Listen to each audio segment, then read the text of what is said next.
നമസ്കാരം. എല്ലാ സജ്ജനങ്ങൾക്കും സന്ധ്യാദീപത്തിലേക്ക് സ്വാഗതം.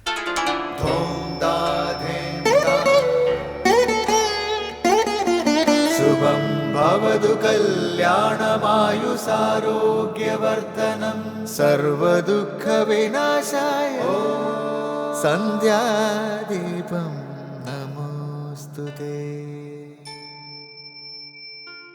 നാമം ജപായനം പുണ്യം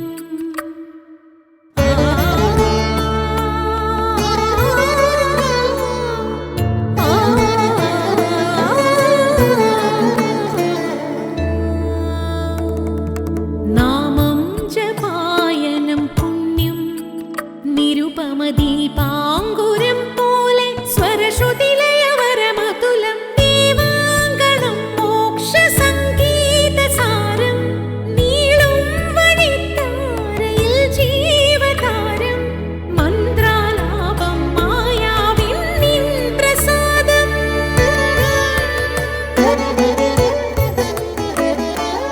ഇരുൾ നീങ്ങിയുണരുന്ന തെളിനാളദീപം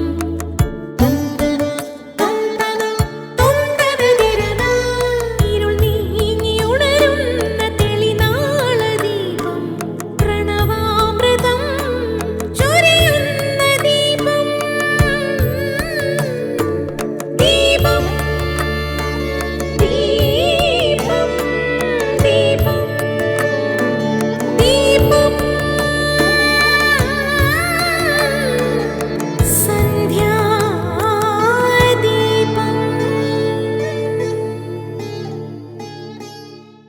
ക്ഷേത്രത്തിൽ പൂജയ്ക്ക് ഒരു പൂജാരി കാണും. പൂജാരി ഈശ്വരഭക്തനായിരിക്കണം, സാക്ഷാത്കാരം ഇച്ഛിക്കുന്നവനായിരിക്കണം, സ്വന്തം കുടുംബത്തിനു വേണ്ടി മാത്രം ജീവിക്കുന്നവനായിരിക്കരുത്. ലോകമംഗളത്തിനു വേണ്ടിയും ലോക കുടുംബത്തിൻ്റെ ഐശ്വര്യത്തിനു വേണ്ടിയും ജീവിക്കുന്ന ആളായിരിക്കണം പൂജാരി. അങ്ങനെയാകുമ്പോൾ പൂജ ചെയ്യുന്ന പ്രതിഷ്ഠയിലും അതിന് ചൈതന്യം പകരാൻ സാധിക്കും. ക്ഷേത്രത്തിൽ ചൈതന്യമുണ്ടെങ്കിലല്ലേ അവിടെ പോകുന്നവർക്കും പ്രയോജനമുള്ളൂ. ഈശ്വരപ്രാപ്തിക്ക് വേണ്ടി കൊതിക്കുന്നവനായിരിക്കണം പൂജാരി. അപ്പോൾ അവിടെ നല്ല തരംഗം കാണും. അതല്ലെങ്കിൽ പൂക്കടയിലിരിക്കുന്ന പൂവും ക്ഷേത്രത്തിൽ നിന്ന് തരുന്ന പൂവും തമ്മിൽ വ്യത്യാസമുണ്ടാവില്ല. ശരിയായ രീതിയിൽ പ്രേമത്തോടു കൂടിയല്ല അർച്ചിക്കുന്നതെങ്കിൽ അതൊരു പൂജയാകുന്നില്ല. കാമ്യതയില്ലാതെ ശരിക്ക് അർച്ചിക്കുകയാണെങ്കിൽ അതൊരു പൂജയായി. തുടർന്ന് ശ്രീ കാവാലം ശ്രീകുമാർ ഭജഗോവിന്ദം ആലപിക്കുന്നത് കേൾക്കാം.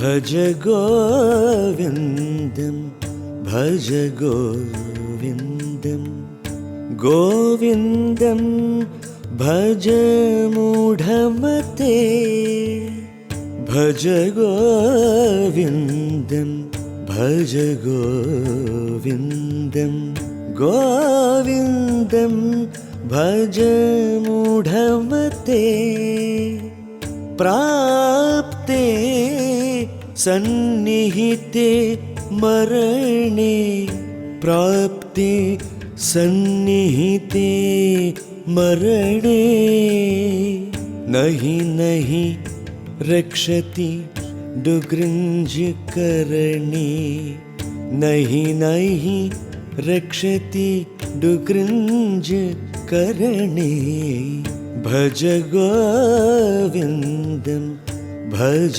ഗോവിന്ദം ഗോവിന്ദം ഭജ മൂഢമതേ. സന്ധ്യാദീപം.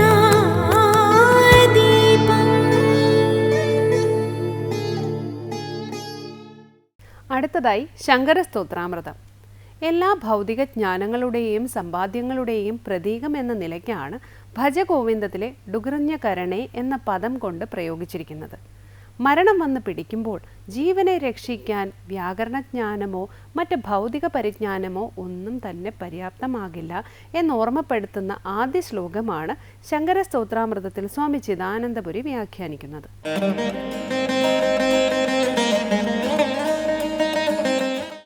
ഭജഗോവിന്ദത്തിൽ ആദ്യ ഭാഗം ദ്വാദശമഞ്ജരിക നമുക്ക് ശ്രദ്ധിക്കാം. മഞ്ജരിക പുഷ്പങ്ങൾ ചേർത്ത് കെട്ടിവെച്ചിട്ടുള്ള പുഷ്പങ്ങളുടെ ഒരു കൂട്ടമാണ്. ദ്വാദശം 12. അപ്പോൾ 12 ശ്ലോക പുഷ്പങ്ങളുടെ സമാഹാരം.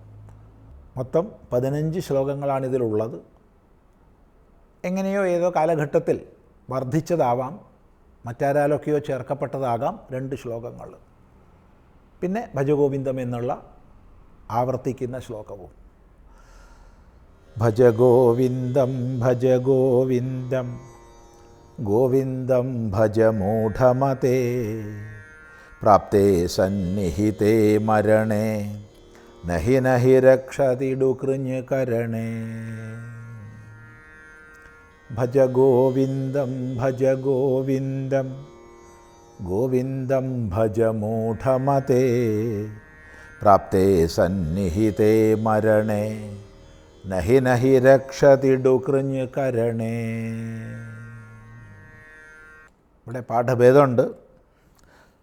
പ്രാപ്തേ സന്നിഹിതേ മരണേ എന്നുള്ളതിന് പകരം സംപ്രാപ്തേ സന്നിഹിതേ കാലേ എന്നാണ്. ഗോവിന്ദം ഭജ, ഗോവിന്ദനെ ഭജിക്കൂ. ഭജ എന്നുള്ളതിന് നീ ഭജിക്കൂ എന്നർത്ഥം. നേരിട്ട് ഉപദേശിക്കുകയാണ്. നീ ഗോവിന്ദനെ ഭജിക്കൂ, നീ ഗോവിന്ദനെ ഭജിക്കൂ, നീ ഗോവിന്ദനെ ഭജിക്കൂ. 3 പ്രാവശ്യം പറയുകയാണ്. ഹേ മൂഢമതേ, മൂഢമായ ബുദ്ധിയോടൊത്തവനെ, മൂഢമായ ബുദ്ധിയോടൊത്തവനെ നീ ഗോവിന്ദനെ ഭജിക്കൂ എന്ന് ആവർത്തിച്ച് പറയുകയാണ്.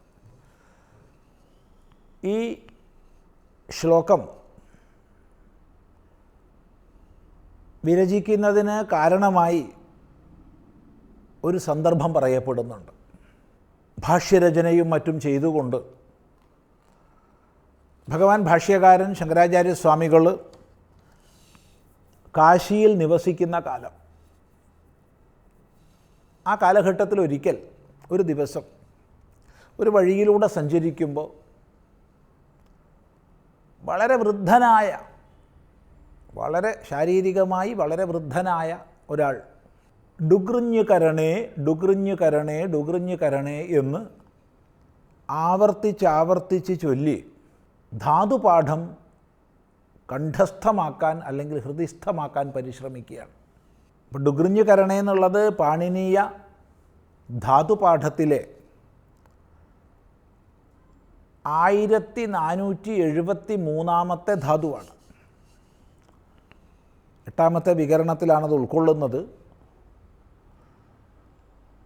ഡുകൃഞ്ഞ് കരണേ, അതായത് ഡു ഞ് എന്നിവ രണ്ടും ഇത്തായിട്ട് പോകും. കൃ ശേഷിക്കും. കൃ കരണേ എന്നാണ് വരിക. ചെയ്യുക എന്നുള്ള അർത്ഥത്തിലാണ് കൃ ധാതു എന്നാണ് ആ ധാതുവിൻ്റെ അർത്ഥം. ആ ധാതുപാഠത്തിൻ്റെ അർത്ഥം അതാണ്. ചെയ്യുക എന്നുള്ള അർത്ഥത്തിൽ കൃ ധാതു വിനിയോഗിക്കാം എന്ന്. അപ്പോൾ ഈ ഡുകൃഞ്ഞ് കരണേ എന്നുള്ള ധാതുപാഠം ഇങ്ങനെ ആവർത്തിച്ച് ചൊല്ലിക്കൊണ്ടിരിക്കുന്ന ഒരു വൃദ്ധൻ ആ കാഴ്ച കണ്ടപ്പോൾ ആണത്രേ, ഇതൊരു കഥയാണ്, ആ കാഴ്ച കണ്ടപ്പോഴാണത്രേ ശങ്കരാചാര്യർ ചൊല്ലിയത് ഭജഗോവിന്ദം ഭജഗോവിന്ദം ഗോവിന്ദം ഭജ മൂഢമതേ സംപ്രാപ്തേ സന്നിഹിതേ കാലേ അഥവാ പ്രാപ്തേ സന്നിഹിതേ മരണേ നഹി നഹി രക്ഷതി ഡുകൃഞ്ഞ് കരണേ. മരണകാലം വന്ന് അടുക്കുമ്പോൾ ഈ ഡുകൃഞ്ഞ് കരണേ എന്നുള്ളത് നിന്നെ രക്ഷിക്കില്ല. അപ്പോൾ ഈ വാർദ്ധക്യത്തിലും വ്യാകരണം പഠിച്ചുകൊണ്ടിരിക്കാതെ നീ ഗോവിന്ദനെ ഭജിക്കൂ പോയിട്ട് എന്നാണ് താത്പര്യം. പലരും വ്യാകരണം പഠിക്കേണ്ടതില്ല എന്ന് ശങ്കരാചാര്യർ ഇതിലൂടെ ഉപദേശിക്കുന്നു എന്ന് പറയാറുണ്ട്. അത് ശരിയല്ല. ശാസ്ത്രബോധത്തിന് വ്യാകരണം അനിവാര്യമാണ്. വ്യാകരണത്തിൻ്റെ ദൃഷ്ടിയുണ്ടെങ്കിൽ നമുക്ക് പദാർത്ഥവും വാക്യാർത്ഥവും ശരിയായി മനസ്സിലാവും, അല്ലാതെ മനസ്സിലാവില്ല. ഇപ്പോൾ ശാസ്ത്രജ്ഞാനം ഉണ്ടാവണമെങ്കിൽ നിശ്ചയമായും വ്യാകരണം വേണം, വ്യാകരണം പഠിക്കുക തന്നെ വേണം. വ്യാകരണം പഠിക്കരുത് എന്നൊരിക്കലും ശങ്കരാചാര്യസ്വാമികൾ പറയില്ല. എന്ന് മാത്രമല്ല, വ്യാകരണത്തിൽ അദ്വിതീയമായ പരിജ്ഞാനം ഭഗവാൻ ഭാഷ്യകാരന് ഉണ്ടായിരുന്നു എന്നുള്ളത് ശാങ്കരകൃതികൾ വായിക്കുന്ന ഏവർക്കും മനസ്സിലാവും. അപ്പോൾ സ്വയം പണ്ഡിതനായിരിക്കെ മറ്റൊരാളോട് വ്യാകരണം പഠിക്കരുതെന്ന് പറഞ്ഞാൽ അത് ശരിയല്ല. അപ്പോൾ വ്യാകരണം പഠിക്കരുതെന്നല്ല പറയുന്നത്, മറിച്ച് ഈ വ്യാകരണവും പഠിച്ചുകൊണ്ടിരുന്നാൽ പോരാ, അതിനപ്പുറത്ത് ഗോവിന്ദനെ ഭജിക്കുന്ന അവസ്ഥയിലേക്ക് നീ ഉയരൂ. വ്യാകരണം പഠിക്കേണ്ടെന്നല്ല, പക്ഷേ വ്യാകരണം പഠിച്ചുകൊണ്ടിരുന്നാൽ പോരാ. പ്രത്യേകിച്ച് ഈ വാർദ്ധക്യത്തിലെത്തിക്കഴിഞ്ഞു, മരണമാസന്നമായി കഴിഞ്ഞു, ഇനിയും വ്യാകരണം കണ്ഠസ്ഥമാക്കിയിരിക്കുക? ഇനി അതിനുള്ള സമയമുണ്ടോ? എന്തിനു വേണ്ടിയാണ് വ്യാകരണം? ശാസ്ത്രബോധത്തിനാണ്. ആ ശാസ്ത്ര താല്പര്യത്തിലേക്ക് നീ നേരിട്ട് പ്രവേശിക്കൂ. ഇതാണ് ഇന്നും നമുക്ക് ലോകത്തിൽ ധാരാളം പേരെ കാണാം. സത്യാന്വേഷണ മാർഗത്തിൽ പ്രവേശിച്ച് ക്രമികമായി സന്യാസ ദീക്ഷയെല്ലാം സ്വീകരിച്ച് ശരീരം വൃദ്ധമായി, എന്നിട്ടും ഈ വ്യാകരണവും ഉരുവിട്ട് തർക്കശാസ്ത്രവും പഠിച്ച് കാലം കളയും. ഈ പറയുന്നതിന് തർക്കശാസ്ത്രം പഠിക്കേണ്ട, വ്യാകരണം പഠിക്കേണ്ട എന്ന് ആരും അർത്ഥം മനസ്സിലാക്കരുത്. അതെല്ലാം മാർഗങ്ങളാണ്. പക്ഷെ അതിൽ തന്നെ കുരുങ്ങിപ്പോയാൽ, അതിൽ തന്നെ കുടുങ്ങിപ്പോയാൽ ജീവിത ലക്ഷ്യത്തിലേക്ക് ഉയരാൻ കഴിയില്ല.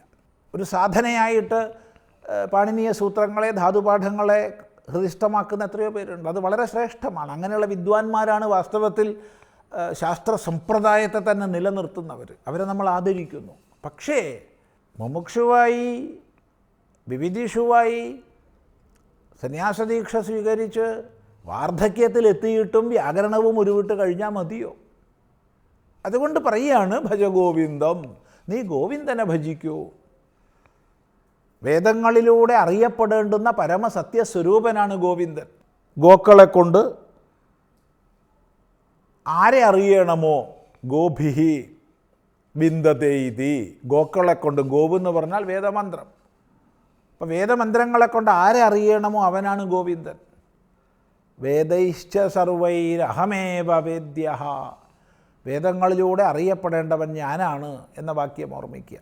അപ്പോൾ വേദവേദ്യനായ പരമാത്മതത്വത്തെ നീ ഭജിച്ചാലും, ഭജിക്കുക എന്ന് പറഞ്ഞാൽ സേവിക്കുക, നീ സേവിച്ചാലും. ഇനി ഗോവിന്ദൻ എന്നുള്ളതിന് ഗോവിനെ, ഭൂമിയെ വീണ്ടെടുത്തവൻ എന്നർത്ഥമുണ്ട്. ലുപ്തമായി പോയ ഭൂമിയെ വീണ്ടെടുത്ത ഭഗവാൻ മഹാവിഷ്ണു ഗോവിന്ദൻ. അപ്പോൾ ഗോവിന്ദനെ ഭജിക്കൂ, വേദവേദ്യനായ ഗോവിന്ദനെ ഭജിക്കൂ. ഇത് 3 പ്രാവശ്യം പറയുന്നത് കൊണ്ട് ശരീരം കൊണ്ടും വാക്കുകൊണ്ടും മനസ്സുകൊണ്ടും നീ ഗോവിന്ദനെ ഭജിച്ചാലും എന്ന് താത്പര്യം. അല്ലാതെ ഈ വ്യാകരണം ഹൃദിസ്ഥമാക്കി കണ്ഠസ്ഥമാക്കി ആയുസ് കളയരുതേ. അതൊന്നും മരണകാലം വന്നടുക്കുമ്പോൾ രക്ഷിക്കില്ല എന്നാണ് പറയുന്നത്. ഈ ഭാഗം നമുക്ക് തുടർന്ന് ചിന്തിക്കാം. അടുത്തതായി ദീപാരാധനയാണ്. ക്ഷേത്ര സന്നിധിയിലെത്തി മംഗളാരതി തൊഴുത് ഇന്നത്തേക്ക് മടങ്ങാം. എല്ലാവർക്കും നമസ്കാരം.